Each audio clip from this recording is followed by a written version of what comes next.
Hello, Fear the Meerkat here. Welcome to another episode of Let's Play, Legend of Zelda, Oracle Seasons. I am having to, record this, post-commentary because, the live commentary didn't work, unfortunately. So, yeah, I had a bit of, trouble with this puzzle, and unfortunately you do have to do it more than once. Well, I had to do it more than once anyway, because I went in the door that this puzzle opens once it's successfully completed at the wrong time. I think you're actually only supposed to go through there once, but never mind. So you should. I'm hoping that this syncs correctly, by the way. So if my voice is a little ahead or a little behind the action, I apologise for that. There's really nothing I can do about that. But yeah, I wasn't quite sure how to do this puzzle, and hopefully when I edit it I will be showing off how I did it. But for the moment I think I'm just gonna skip ahead, or at least stop talking for a while and edit this bit out.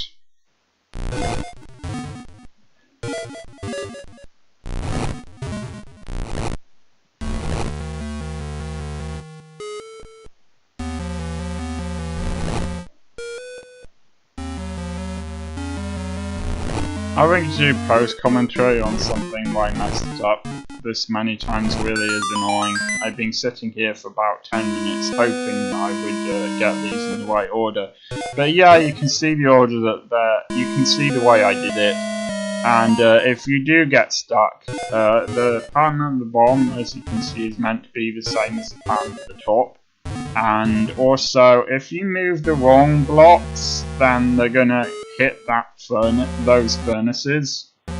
So you need to remember that, and that's to give you a clue. So I think the two blocks, statues, whatever, that you can afford to move are the two that are the two red ones that are furthest left, if you see what I mean.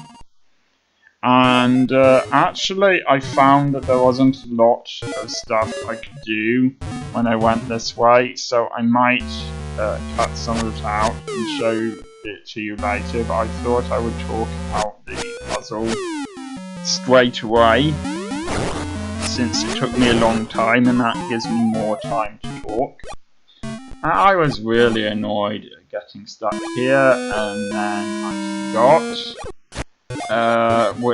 that there's some water you can't walk in, and yeah, it did not go well.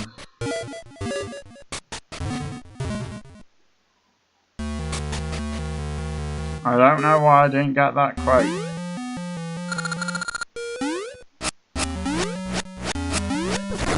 So yeah, a problem with doing the post commentary as well is I don't know when exactly it's time to skip ahead.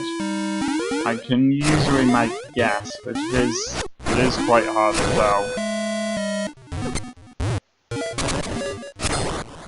Oh, that's quite a weird thing to happen.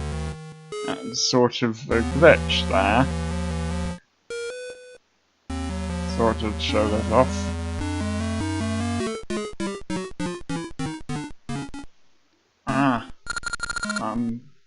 Actually was reading there for a bit, because seriously it is actually quite boring watching this. Anyway, yes, we've come into a new area here, and you need to maneuver so that you're not always pushing these from the same place, if you see what I mean. Well, you will see what I mean in a minute.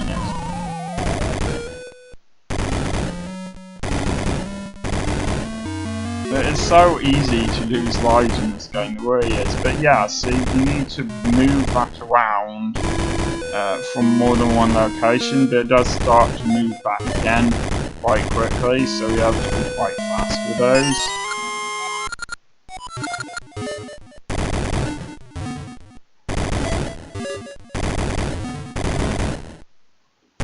I thought there'd be something else here, but there wasn't, so I guess in a way I found a shortcut back to the entrance. So you do have to do this puzzle again, but just try to remember what you did the first time, or write it down as you're watching this now, do a diagram or something.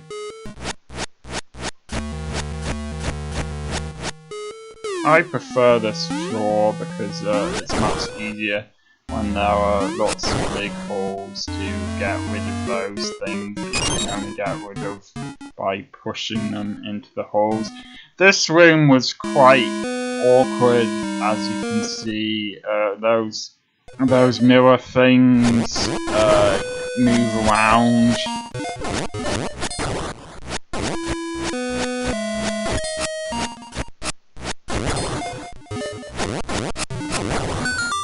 Plus, if you hit that spiky thing in the center with your sword, it just deflects the sword, which doesn't hurt you, but it's not very helpful.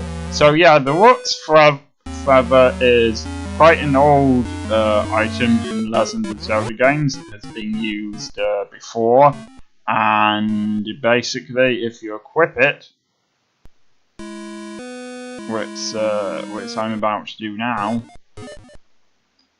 you can jump over small gaps, but you can also do a running jump if you equip it alongside the Pegasus seeds. The editing's a bit weird here. I apologise.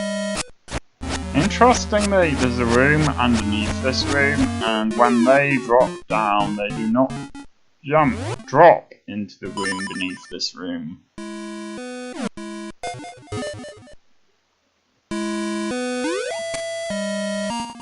It is also fairly easy to accidentally fall.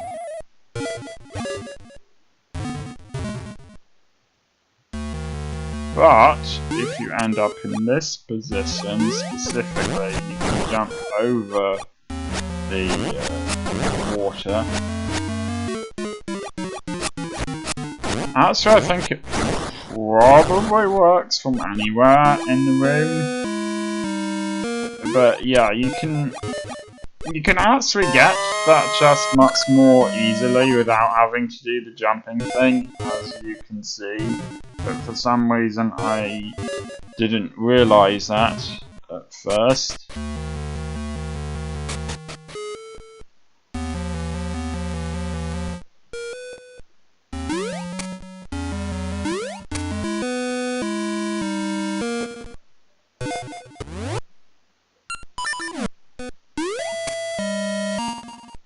I highly recommend that you never do Let's Play with post-commentary for Legend of Zelda, because it really is boring to watch. It's not boring to watch when there's stuff actually happening and people actually talking, like I am now. It's just boring to watch when you're redoing the same things because you've made a mistake.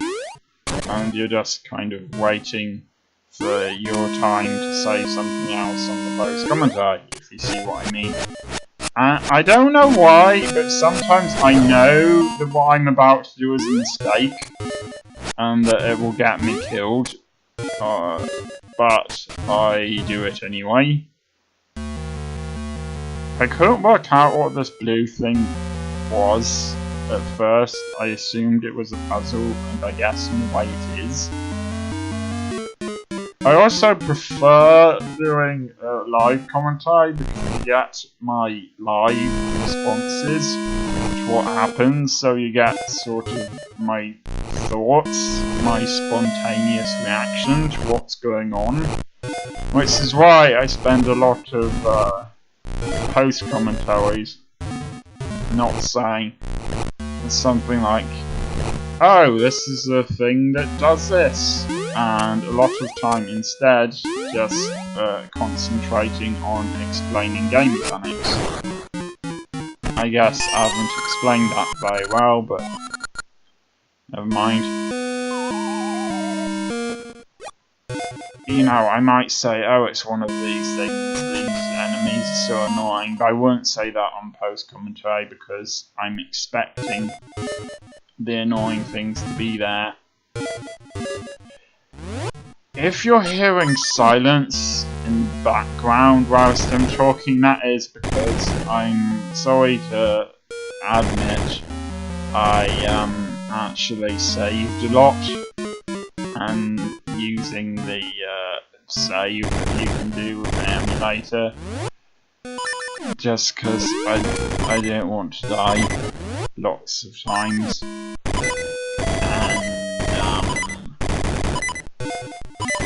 When you save like that, it pauses the video. It pauses the game.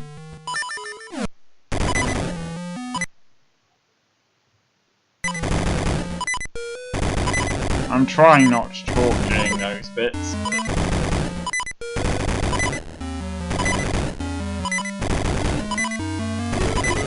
See, I think I may have just loaded a saved thing as well just then, but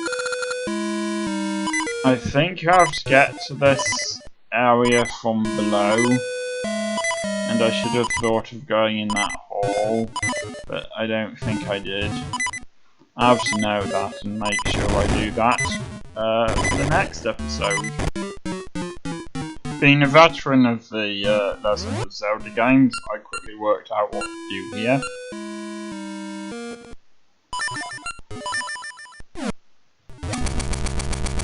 This is basically a matter of timing. You need to wait until the last possible moment to jump.